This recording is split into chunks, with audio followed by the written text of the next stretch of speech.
ಇವತ್ತು March 30. So ಇವತ್ತು first PUC result ಬಿಡುಗಡೆ ಮಾಡ್ತಾ ಇದ್ದಾರೆ. ಸೊ ಯಾವ ರೀತಿ ಫೋನಲ್ಲಿ ಚೆಕ್ ಮಾಡೋದು, ಮತ್ತು ಒಂದು ವೇಳೆ ನೀವೇನಾದರೂ ಫೇಲ್ ಆದರೆ ಸೊ ಯಾವ ರೀತಿ ಮತ್ತೆ ಮುಂದೆ ಯಾವಾಗ ಬರುತ್ತೆ ಎಕ್ಸಾಮು, ಮತ್ತು ಅದರ ಟೈಮ್ ಟೇಬಲ್ ಕೂಡ ಫುಲ್ಲು ಡೀಟೇಲಾಗಿ ನಿಮಗೆ ಶೇರ್ ಮಾಡ್ತೀನಿ. ಅದಕ್ಕಾಗಿ ಈ ವಿಡಿಯೋನ ಸ್ಕಿಪ್ ಮಾಡಿದ್ರೆ ಎಂಡ್ವರೆಗೂ ನೋಡಿ. ಮತ್ತು ನೀವೇನಾದರೂ ನಮ್ಮ ಚಾನಲ್ಗೆ ಹೊಸದಾಗಿ ಬಂದು ಹೋಗಲೇ ಸಬ್ಸ್ಕ್ರೈಬ್ ಮಾಡಿ, ಹಾಗೆ ವಿಡಿಯೋ ಇಷ್ಟ ಒಂದು ಲೈಕ್ನ ಮಾಡಿ, ಆಯಿತಾ? ಬನ್ನಿ ವಿಡಿಯೋ ಸ್ಟಾರ್ಟ್ ಮಾಡೋಣ. ಗೈಸ್, ನೀವು ಫೆಬ್ರವರಿ 12ರಿಂದ ಸೊ 27ವರೆಗೆ ಸೊ ಎಕ್ಸಾಮ್ ನಡೆದಿತ್ತು. ಸೊ ನೀವು ಆಲ್ರೆಡಿ ಎಲ್ಲರೂ ಎಕ್ಸಾಮ್ನ ಬರ್ತಿದ್ದೀರಾ, ಮತ್ತು ಯಾವಾಗ ರಿಸಲ್ಟ್ ಬರುತ್ತೆ ಅಂತ ನಿಮ್ಗೆ ಆಲ್ರೆಡಿ ಗೊತ್ತಾಯಿತು. ಸೊ ವಿಡಿಯೋ ಸ್ಟಾರ್ಟಿಂಗ್ ನಡೆದಿದೆ. ಸೊ ಇವತ್ತು ಮಾರ್ಚ್ 30. ಸೊ ಇವತ್ತು ನಿಮಗೆ ರಿಸಲ್ಟ್ ಬರುತ್ತೆ. ಯಾವ ರೀತಿ ಚೆಕ್ ಮಾಡೋದಪ್ಪ ಅಂದರೆ, ಸೊ ನೀವು ಫೋನಲ್ಲಿ ಕೂಡ ಚೆಕ್ ಮಾಡ್ಕೋಬೋದು. ಸೊ ನಿಮ್ಗೆ ಏನಾದರೂ ಫೋನಲ್ಲಿ ಒಂದು ವೇಳೆ ಓಪನ್ ಆಗಲಿಲ್ಲಪ್ಪ ಅಂದರೆ ಸೊ ನೀವು ಸೈಬರ್ ಸೆಂಟರ್ ಇರ್ತಾವಲ್ಲ, ಸೊ ಅಲ್ಲಿ ಕೂಡ ನೀವು ಸರ್ಚ್ನ ಮಾಡ್ಕೋಬೋದು. ಇಲ್ಲಾಂದರೆ ನಿಮ್ಮ ಕಾಲೇಜ್ಗೆ ಹೋದರೆ ಸೊ ಅಲ್ಲಿ ನೋಟಿಸ್ ಬೋರ್ಡ್ನ ಅಂಟಿಸಿರ್ತಾರೆ. ಸೊ ನೀವು ಅಲ್ಲಿ ಕೂಡ ನೋಡ್ಕೋಬೋದು.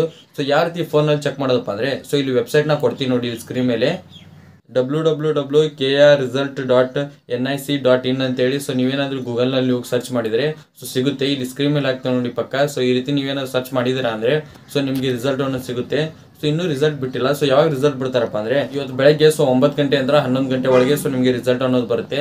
ಸೊ ನೀವು ಆರಾಮಾಗಿ ಚೆಕ್ನ ಮಾಡ್ಕೋಬೋದು. ನೀವೇನಾದರೂ ಪಾಸ್ ಆಗಿದ್ದೀರಾ ಅಂದರೆ ಸೊ ಟೆನ್ಷನ್ ತೊಗೊಳ್ಳೋ ಅವಶ್ಯಕತೆ ಇಲ್ಲ. ಸೆಕೆಂಡ್ PUCಗೆ ನೀವು ಹೋಗ್ಬೋದು. ಸೊ ಮತ್ತೇನಾದರೂ ಒಂದು ವೇಳೆ ನೀವೇನಾದ್ರು ಫೇಲ್ ಆಗಿದ್ದೀರಾ ಅಂದರೆ ಇಲ್ಲಿ ಪಕ್ಕ ಟೈಮ್ ಟೇಬಲ್ನ ಸ್ಕ್ರೀನ್ಶಾಟ್ನ ಹಾಕ್ತೀನಿ ನೋಡಿ. ಸೊ ಮತ್ತೆ ಯಾವಾಗಿದೆ ಎಕ್ಸಾಮ್ ಅಂತೇಳಿ.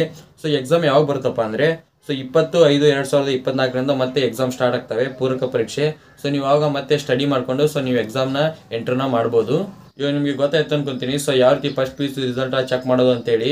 ಸೊ ನಿಮ್ಗೆ ಏನಾದರೂ ವಿಡಿಯೋ ಅಂತ ಹೆಲ್ಪ್ಫುಲ್ ಆಗಿದೆ ಲೈಕ್ ಮಾಡಿ, ಹಾಗೆ ಚಾನಲ್ಗೆ ಯಾರು ಹೊಸ ಸಬ್ಸ್ಕ್ರೈಬ್ ಮಾಡಿ.